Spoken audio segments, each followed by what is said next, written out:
Hello, this is Claudia. For the next half hour, I'll be reading from Buffalo Rising on the Niagara Frontier Radio Reading Service.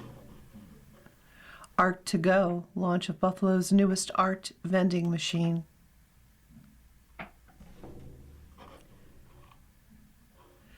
Nia Marcolini, owner of Blue Moon Vintage Bus, a retired school bus turned mobile antique store, is in the process of launching her latest art initiative, an art vending machine. Being fascinated with the Art-to-Go vending concept, I decided to conduct a deeper dive to learn more about the concept and what was behind the effort. Being a diligent self-promoter, Nia passed along the following account. A 1940s candy vending machine is finding a new life.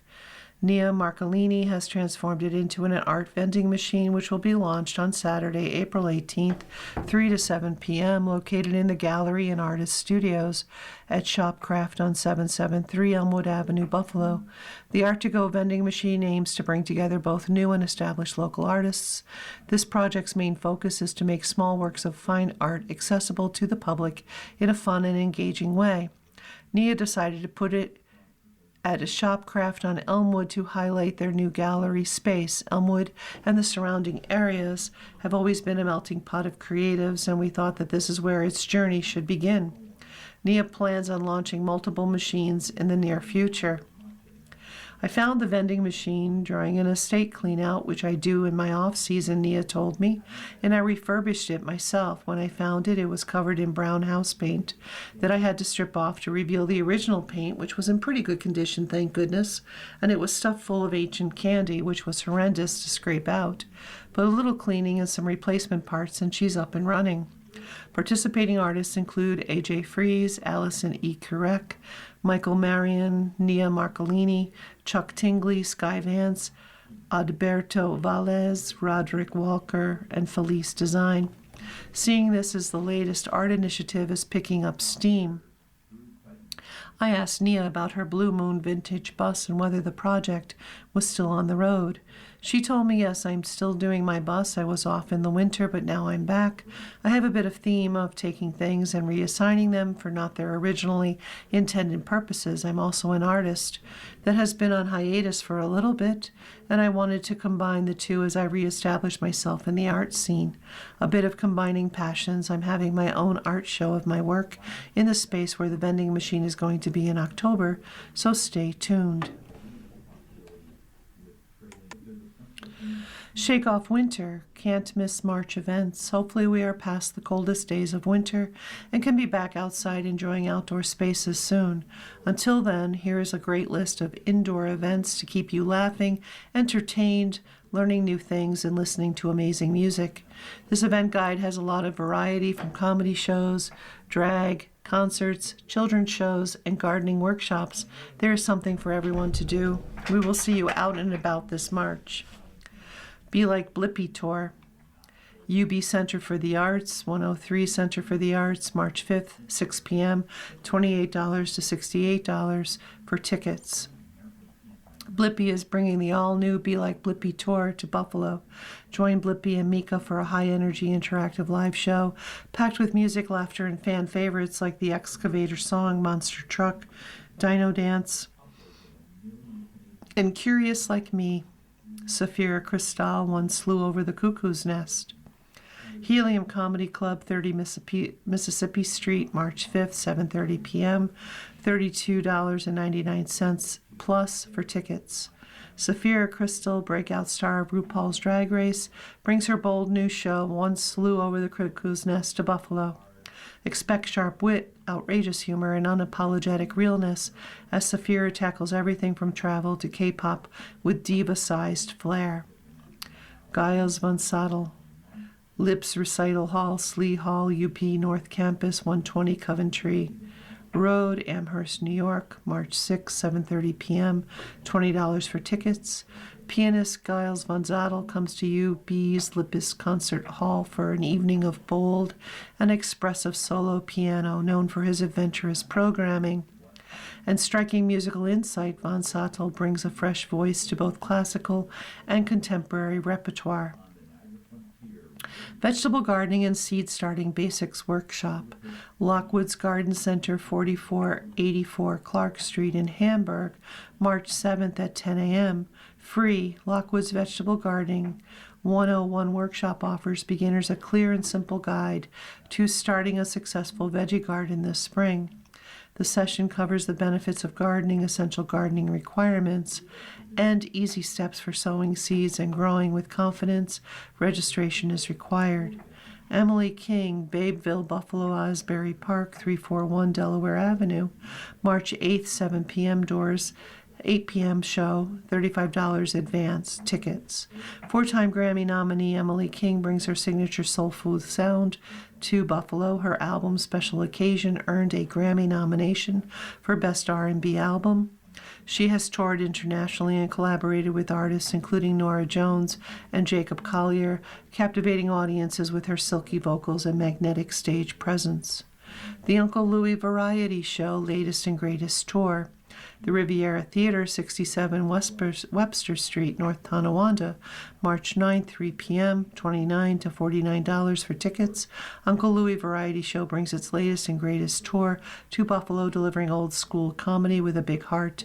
Starring Lou Greco and Carlo Russo, the high-energy duo blends stand-up sketches and live music in a hilarious celebration of Italian-American family life and everyday moments everyone can recognize. Tim Burton's Batman in concert. Kleinhans Music Hall, 3 Symphony Circle, March 14th, 7:30 p.m., $27.50 to $92.50 for tickets.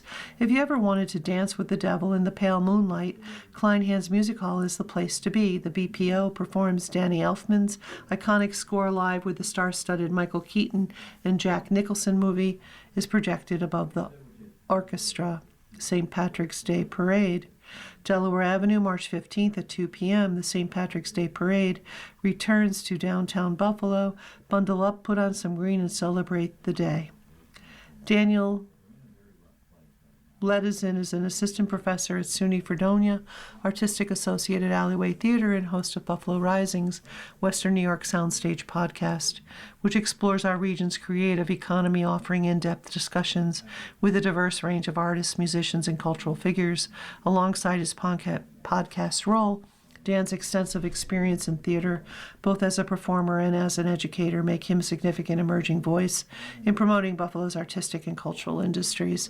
Dan is also a certified Pilates instructor and completed his Master's of Fine Arts at the University of Texas at Austin. Invitation to bid, North Odd, 130 Main Street, Buffalo, New York. Construction on the long vacant North Odd block at Canal Side is getting closer. Penrose Development's planned 3-building project is now out to bid. Connecticut-based Haynes Construction general contractor on Penrose's Perry Homes project will be overseeing the North Odd work as well. Invitation to bid, North Odd, 130 Main Street, Buffalo. New construction of 3 buildings, Building A, Building B, and Building C, total of 251 units. Building A is a 12-story residential R2 high-rise with commercial space on the ground floor and a parking garage on levels 1 through 3, 199 units in Building A. Building B is a 7-story, one-level basement below-grade residential R2 mid-rise with commercial space on the ground floor and basement towpath levels, 52 units in Building B. Building C is a single-story slab-on-grade commercial M building. Units comply with the New York State Homes and Community Renewal HCR guidelines. Resident amenities are located on the ground and 12th floor of Building A and the ground floor of Building B. Bid due date, March 13th, 2026. Please price buildings separately. Please email bids to Taylor Els 203-888-8139, TELS at haynesct.com and mhughes at haynesct.com. All RFIs to Maxwell Hughes, mhughes at haynesct.com. Project is tax exempt. Project has no wage rates. Project utilization goals are 20% MBE, 10% WBE, and 6% SDVOB. HCR-funded project. HCR monthly and quarterly reporting requirements. City of Buffalo requirements apply if you have not already received an invitation to bid and would like to bid. Please email your business name, trades, contract person's name, and phone number to Taylor Els, TELS, at HAYNESCT.com.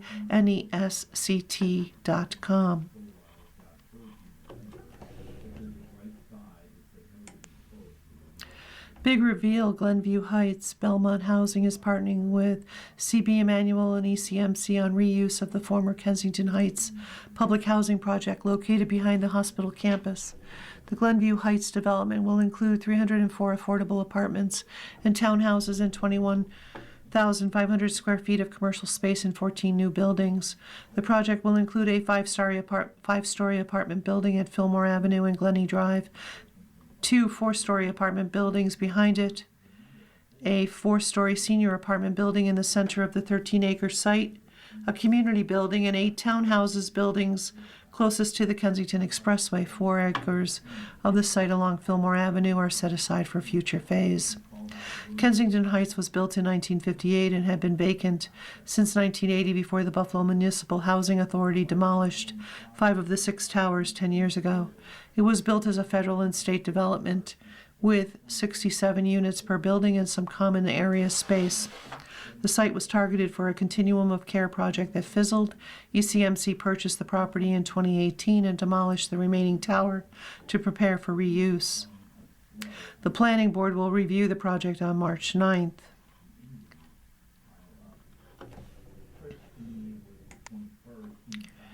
Downtown Buzz, the Banshee now serving lunch.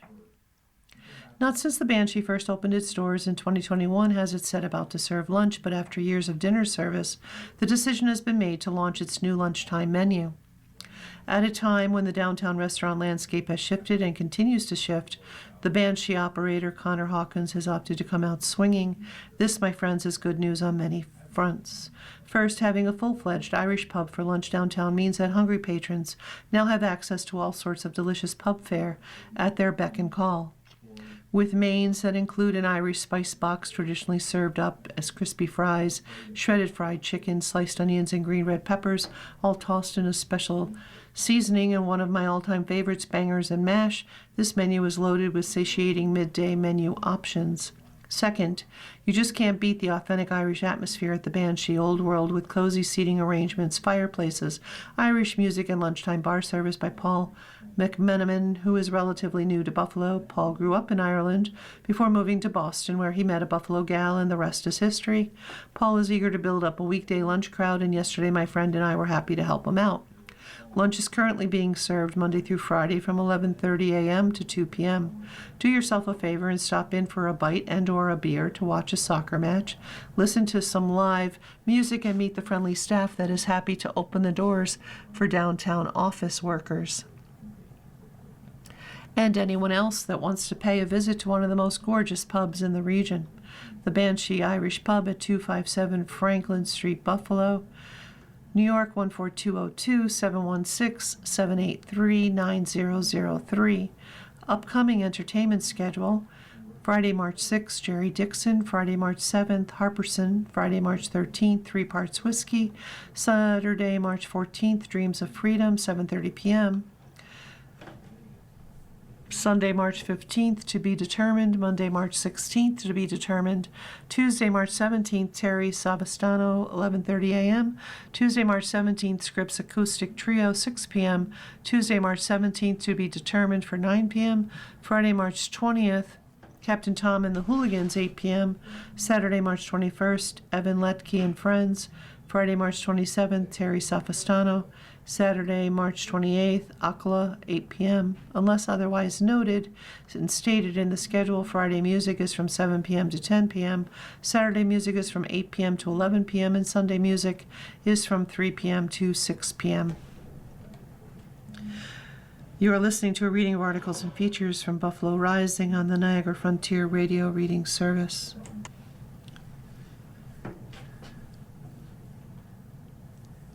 You're listening to a reading of articles and features from Buffalo Rising on the Niagara Frontier Radio Reading Service. Opportunity Knocks, 543 Franklin Street, includes rare stone sauna house.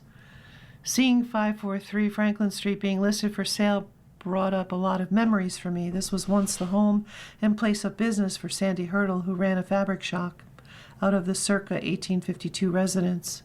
Before her passing in 2017, Sandy was a devout preservationist and community activist. She made her mark from the mid-lower west side to Elmwood Avenue to Allentown.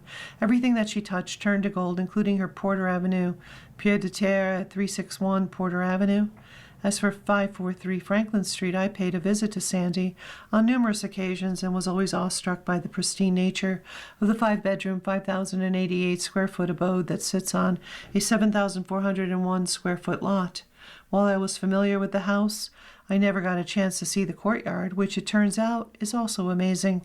Viewing photographic images on the various online sites, I was happy to finally see what the courtyard actually looks like. I was not aware that there was a rare stone sauna house that is located within the confines of the courtyard.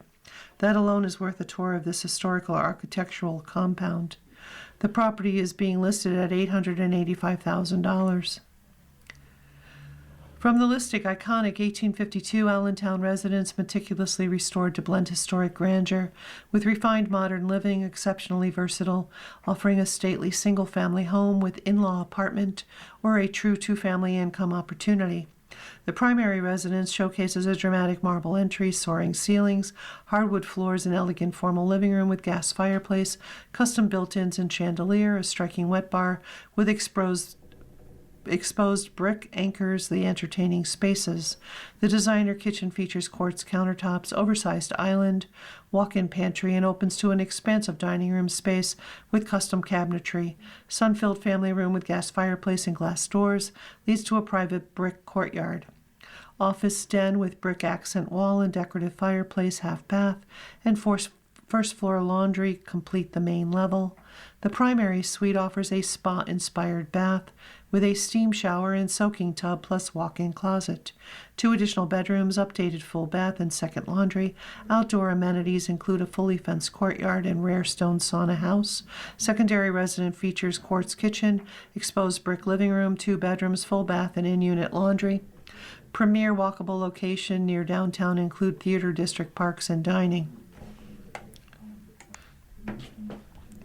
Greg Heffley gets a standing ovation from a 9-year-old critic. I had the pleasure of attending Diary of a Wimpy Kid, the musical, at Theater of Youth with my favorite 9-year-old, who also happens to be a super fan of the wildly popular book series by Jeff Kinney. Clocking in at a brisk 60 minutes, the show moves at middle school pace, quick, kinetic, and bursting with energy. My son's sole complaint was that some favorite moments from the book didn't make it to the stage. When the loudest critique from your target audience is that they wanted more, you can safely call it a success. Greg is the main character, and the titular kid, Wimpy Kid, although he does not have a diary.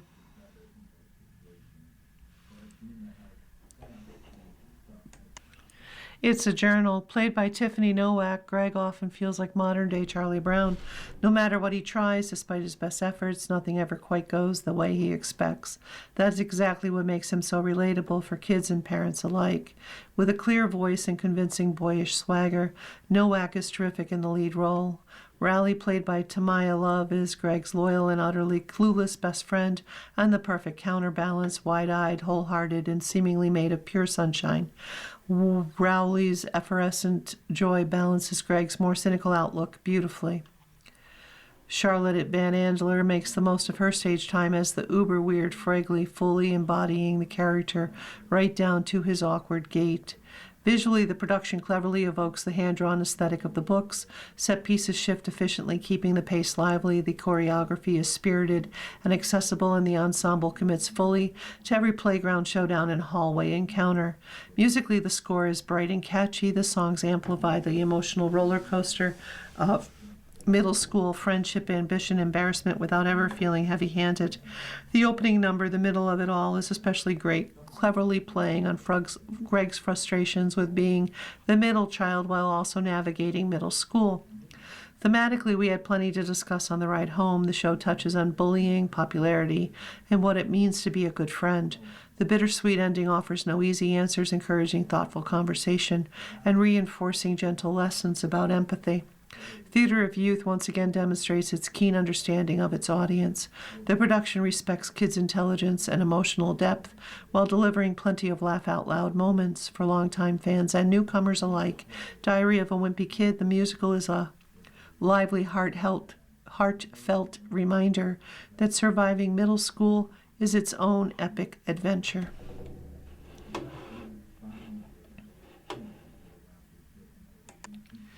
Done deal. Jamal residents at 135 Nottingham. Norman and Morris Jamal, developer Douglas Jamal's sons, sold 135 Nottingham Terrace yesterday.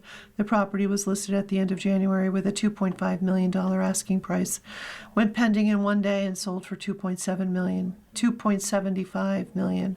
The buyer, aptly named 135 Nottingham LLC, was registered on February 11th with a 50 Fountain Plaza Suite, 1,700 offices for law firm Lippis Mathias. The stately mansion has 7,694 square foot of living space with 5 bedrooms and 8 baths. Karen Baker, 11 of Howard Hanna, Western New York, had the listing. Majestic Mansion was on one of the city's most sought-after streets, filled with old-world charm and the finest fixtures and finishes. Available today, this is the perfect place for entertaining and hosting family gatherings. Fabulous floor plan, elegant foyer and spectacular staircase. LR, formal dining room, den and morning room have magnificent moldings and beautiful built-ins. Amazing kitchen with custom cabinetry, breakfast bar, and high-end appliances. Sunny solarium opens to a sensational space, complete with heated patios, outdoor furniture, fireplace, luxurious pool, and lavish landscaping. Media kids playroom features hardwood floors, wet bar with beverage fridge, granite island, lighting and loud seating, stunning decor, architectural detail, and designer colors in every room. I'd like to welcome you to your home. The Jamals purchased the property in April 2020 for $1.425 million.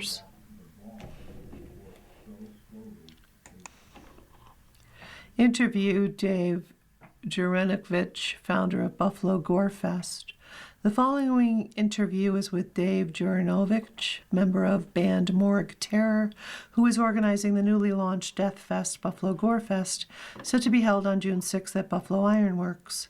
When did you start the festival and how did it come about? It was a happy accident, Bob Ross style. I know one of the owners of Buffalo Ironworks, and I'd randomly email saying, let's collaborate. I think I annoyed her enough with my persistence to give us, my band, Morgue Terror, a shot and caved in. It was actually supposed to be a larger show, 6 bands, and I just kept adding band after band, and then I got to branding it, trying to be original. In death metal, it's all about location and the term Death Fest. Some prime examples: Gulf Coast Death Fest, Maryland Death Fest, Ohio Death Fest, so on and so forth. I didn't think Buffalo Death Fest was original and would stand out. No offense, those are legendary festivals, especially Maryland, and have stood the test of time. I tried to come up with names that would not be mixed in with the same group. Buffalo Gore Fest sounds original to me at least, and I went with that. What is the death metal scene like in Buffalo right now? Our town is dominated by metalcore, hardcore, and cover bands. We had a flourishing death metal scene in the early 90s when I was a few years old. A Day of Death was huge in October of 1990. Cannibal Corpse, Suffocation, Immolation, Autopsy, Deceased, Malevolent Creation, Mortician, and more graced our city for one day. Who knew even then those bands were coming to be so huge in the genre? I'm trying to recreate that feeling and bring back that nostalgia. A lot of time has passed since then, and so many good bands have come out, largely in part of said bands. It's wavering, but was pretty good in the 2000s. It's slowly making a comeback, but people will show up to huge shows. Riva Works was sold out for the Cannibal Corpse last year, and I'm sure it'll be for the Behemoth Deicide, Immolation, Rotting Christ Tour, all headliners, by the way, May 4th. Smaller bands don't get the attendance of bigger bands generally. What's the long-term goal of the festival? My goal for Gorefest is to bring a prominent death fest to our city. It's been 30 plus years in our area, and this country doesn't really have one. I'd like for it to grow and bring in some legendary acts. Another goal is to unite all eras and ages of people into the genre. Death metal is death metal, but many subgenres evolved since the early days. The old heads aren't really down with that, but the younger fans are and genuinely love death metal. All I want to do simply is have people find a band or 10 they didn't know before and become a huge fan. I don't want to be a millionaire. I just want to make enough to cover guarantees and play the bands as well. I don't need a lavish lifestyle or brag about making a killing. I want to bring the heaviest death metal bands and even some legendary names, ones that I can afford. How's the response been so far? Pretty wild, honestly. Lots of buzz in the area from what I can tell. There are people interested around the country, Utah, Las Vegas, even Portland. Lots of interest from Canada and nearby states like Ohio and Pennsylvania. It's crazy to me because this is my first shot. It doesn't have a legacy, so I'm sure some people are hesitant. It hasn't been around for decades like Maryland Death Fest. That's also multiple days across multiple venues, and the aura with the big bands in the genre they acquire yearly. What is the lineup for the festival? The first edition of Buffalo Gore Fest has 11 bands and 4 vendors. Orbital Gate, Throne, Scab Hag, Inoculation of Baited Massive Flesh, Coronary Thrombosis, Slamology, Marvel of Decay, Consuming Misery, Morgue Terror, and Lacerate round out the lineup. I'm very proud of it because it's a diverse genre-wise within death metal, and I do love these bands genuinely. It wasn't a calculated business decision because I think they'll bring people in. This is who gave me the time of day, and I'm honestly excited for our people to enjoy some brutal death metal.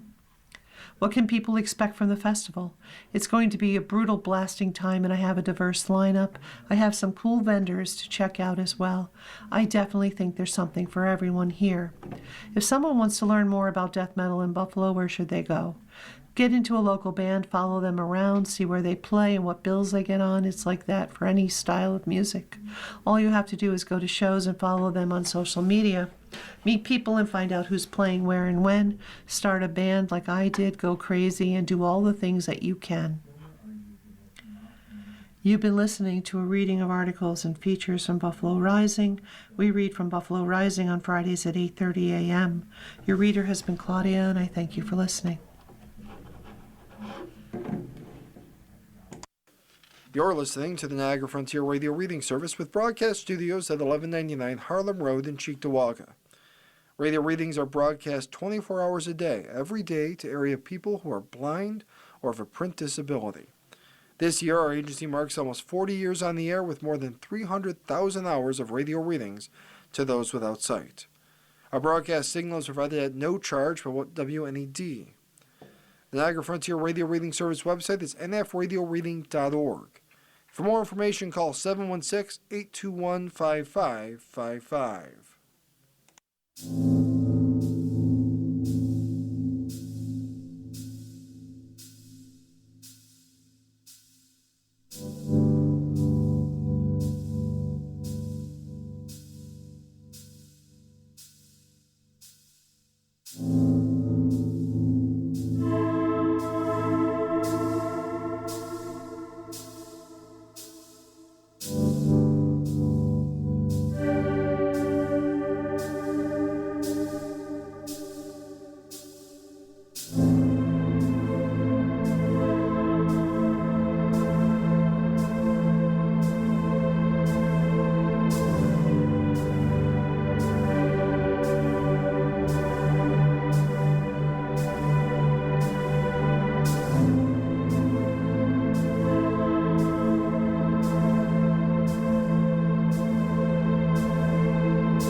Good morning. Welcome to another broadcast day of the Niagara Frontier Radio Reading Service, a private not-for-profit organization. Radio Reading volunteers broadcast daily readings of newspapers, magazines, and books to area blind and print handicapped persons who are provided reading radios. As always, please feel free to contact us with your comments, suggestions, and any questions you may have. Our phone number here is area code 716-821-5555. As always, please feel free to contact us with your comments, suggestions, or questions. And stay with us. Our Reading Buffalo News is coming up in just a sec. The following program